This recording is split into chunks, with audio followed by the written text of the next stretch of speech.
the life of the Azimio leader Raila Odinga is in apparent danger. This is because very recently police officers have been shooting directly at his envoys, including his own car, without any pre-thought or afterthought. Watch the following clip.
This is very daring, and it is very clear that the police officer or serviceman is very much aiming at somebody who is inside the car.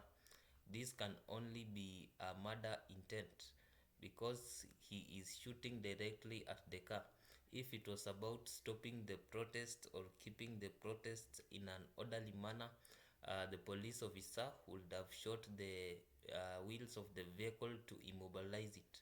But instead, we see the police officer aiming at the mirror, trying to get at whoever is inside the vehicle. This kind of activity runs counter to the rule of law, and this is what we call an attempted assassination, and the person who did that deserves to have instant disciplinary measure taken against them, because this kind of action is very wrong. Indeed, the Azimio brigade has been facing a lot of challenges, especially from state machineries. Watch the following clip. If this vehicle was not armored, this particular one here would have gotten him. That bullet and this one as well. The marks on Raila Odinga's vehicle after leading anti-government protests in Nairobi Thursday have sent chills down the spines of the Azimio leadership and their supporters. This is around 5 p.m. Thursday in Nairobi, as Odinga's convoy came to its first rest of the day following a day of protests that were largely calm and only turned violent when the protesters came across a police barricade while joining the eastern bypass from Mukuru kwa Njenga and Kware slums. Deliberately throwing tear gas. I do not know whether 20 or how many canisters were thrown at Baba's car and directly at the many cars, including mine, that the windscreen was it's shattered, but it's still on. Because there's no reason why police should use this kind of force against unarmed citizens. Enough is indeed enough. I will not allow them to get this far. They crossed the red line, basically. What followed was a rough ride with police officers stationed almost everywhere, lobbing tear gas canisters at Odinga's convoy, and at some point employed the use of live ammunition, targeting all vehicles. The situation worsened on the southern bypass from the Ole Sereni Hotel towards Karen, as a police Land Cruiser hot on the heels of the convoy consistently fired at the entourage. Other leaders, including Wiper's Kalonzo Musyoka and NARC Kenya's Martha Karua, had their vehicles caught up in the melee. This is an obvious assassination attempt. Look at where they are aiming. It is back left, where they know that our leader would be sitting. And you can see, if they can't get the head, they are trying anywhere they can get. This is our motherland. We do not have another country. And if the Constitution gives us the freedom to demonstrate peaceably, why would they want to kill us? There's no doubt in our mind that they've determined they want to kill some of us. The Azimio leadership expressing its consternation with the happenings, even as they insist that next Monday's protests are still on until their demands are met. Ibrahim Karanja, NTV. Here is our analytical note.